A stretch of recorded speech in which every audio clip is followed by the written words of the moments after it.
Hello everyone, welcome back to the verification lab.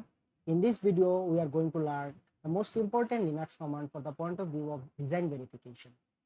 If you are working in RTL design verification, UVM, simulation, regression, coverage, or debug, then Linux is something you will be used almost every day. Most of the semiconductor projects are Linux-based environment. Simulator, compiler, regression script, file list, logs, waveform, coverage reports, and debug script are usually handled through the Linux terminal. I am using Mobaxterm for this tutorial. Mobaxterm is very useful because it gives us a Linux style terminal and also a file browser on the side. So it is easy to see files and run command together. In this folder, I have created a dummy design verification project, and you can see the content if I use the command ls. So like in the dummy folder, it contains RTL file, test bench files, logs, report, expected output, actual output, and script, file list, documentation. We'll use these files to practice Linux command in a realistic DB style flow. Before we start command, let us first understand what Linux is. Linux is an operating system just like Windows or Mac OS. But Linux is very popular in engineering, servers, EDA tool flows, cloud system, and automation. In design verification, many tools are launched from Linux. For example, we can compile RTL file, run test benches, launch simulation, run regression, check coverage, search log, collect debug data. All are from Linux command line.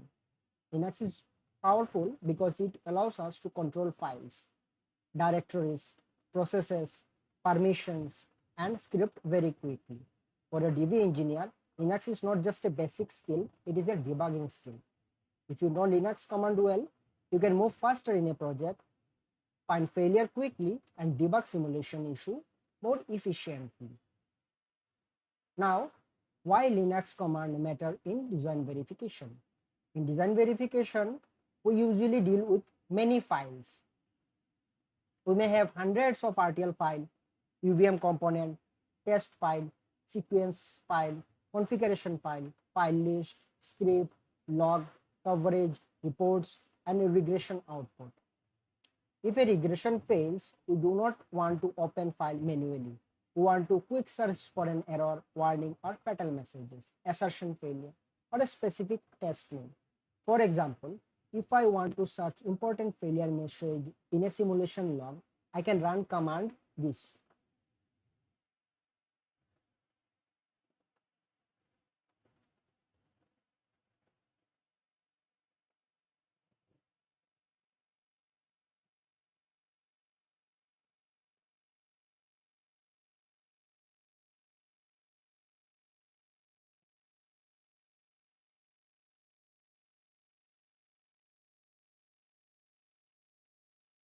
So this command directly shows the error, fatal, and assertion message with line number. So instead of scrolling through the large log file manually, Linux helps us to find the useful debug information immediately. This is why commands are very important for DB engineers. So what will be the content of for this session? We can see by using cat command. So throughout this Linux journey, we will be going through all these topics. So let us conquer one by one. Now let us first see where we are. Command to run is pwd. It means present working directory. So in Linux, directory means folder. So pwd tells us the full path of the folder where we are currently working. Now let us list the file. So for that we use command ls. So it is listing all the file. This shows files and folder in the current directory. Now let us use a more detailed listing.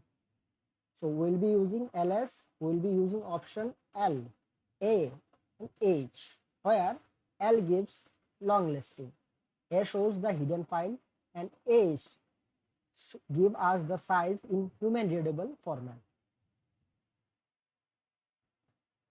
So these are the common types of folder in design verification project.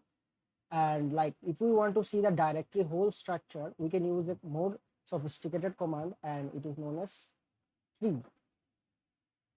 So you can see the whole uh, files inside a project to 2 level or 3 level deep. Now we'll start from our first topic, which is navigation and file system basic. First, let us understand what navigation means in Linux. Navigation means moving from one directory to another directory using terminal.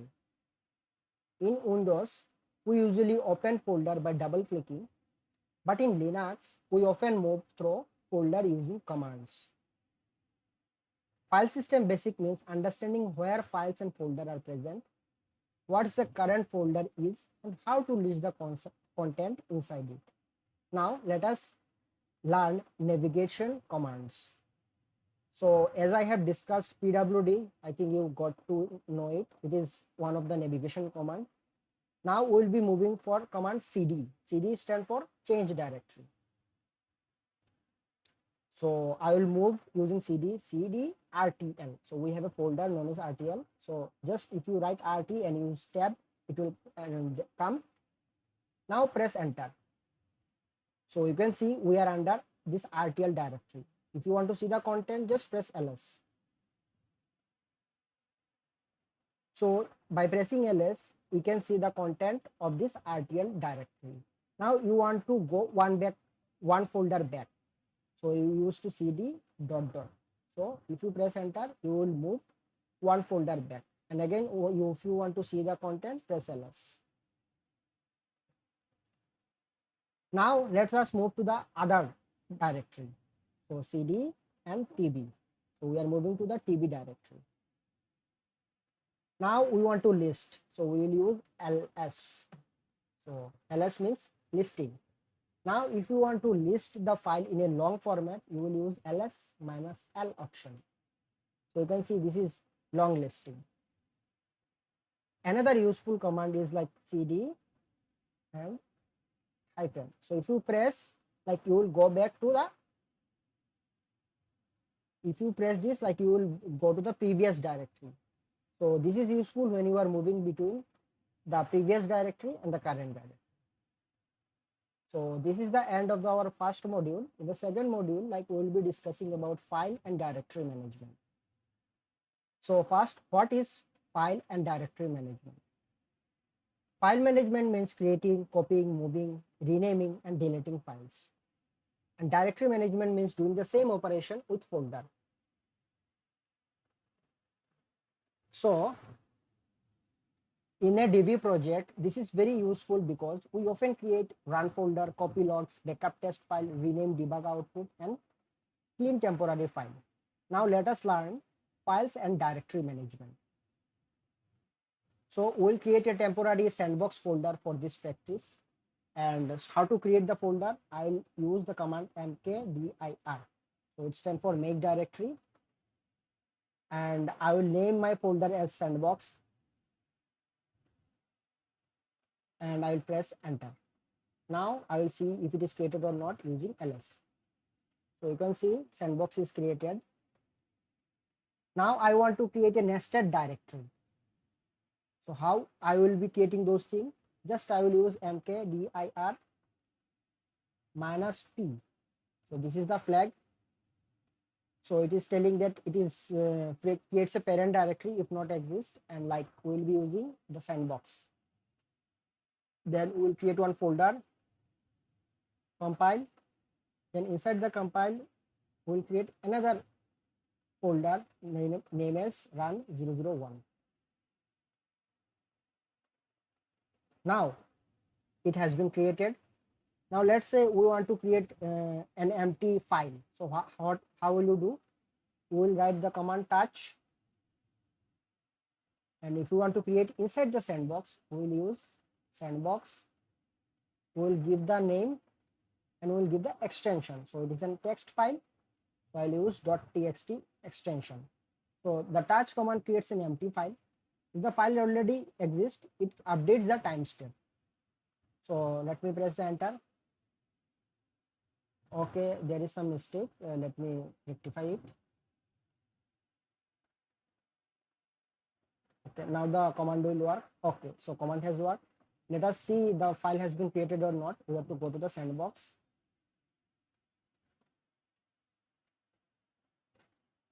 So you can see our text node.txt file has created. Now copy a RTL file into sandbox. So now let us copy something. So we have a file and it is present in the RTL folder. So I am going inside RTL and it is known as alu.sb. So what I am doing right now, I am copying my folder files from RTL directory to our sandbox directory. So how will you do? I will write first cp RTL, will go to that file and give the file location. Then we will give the copied location. So where we want to copy? We want to copy in the sandbox and we want to give a name. So we will give a name as ALU copy. So here we are copying the content of alu.sb into sandbox and we are giving the name of the file as alu copy. So now enter. So it has been copied. Now let us check if it is really copied or not. So we'll move to the sandbox.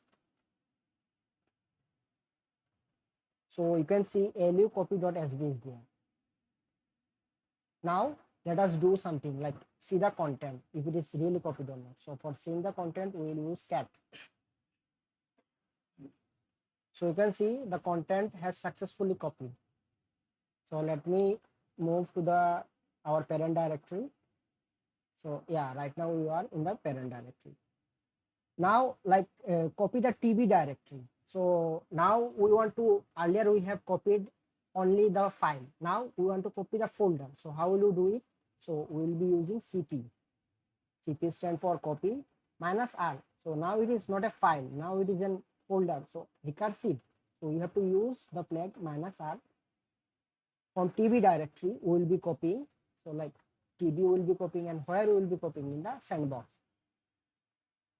So sandbox and what we will give to the name of the directory like tb backup. So like if I press enter, it will be copied. So here minus r flag means recursive. This is required while copying the directory. Now let us see the content if we have copied or not. So I'll go to the tb folder, sandbox folder, and you can see there is a tb backup. So let us go in the tb backup and see if there is any content or not. So you can see these are the same thing we have present in our tb directory. So let's move to our parent directory. Okay.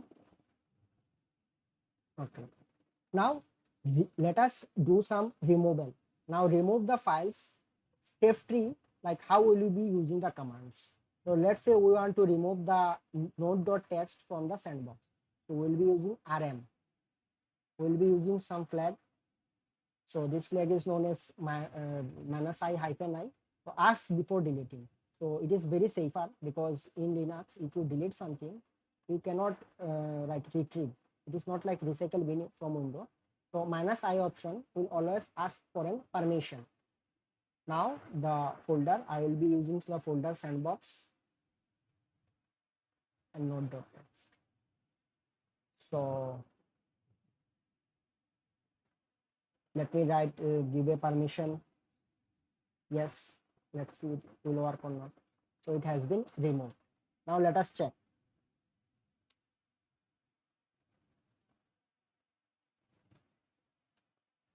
So you can see the .txt file has been removed.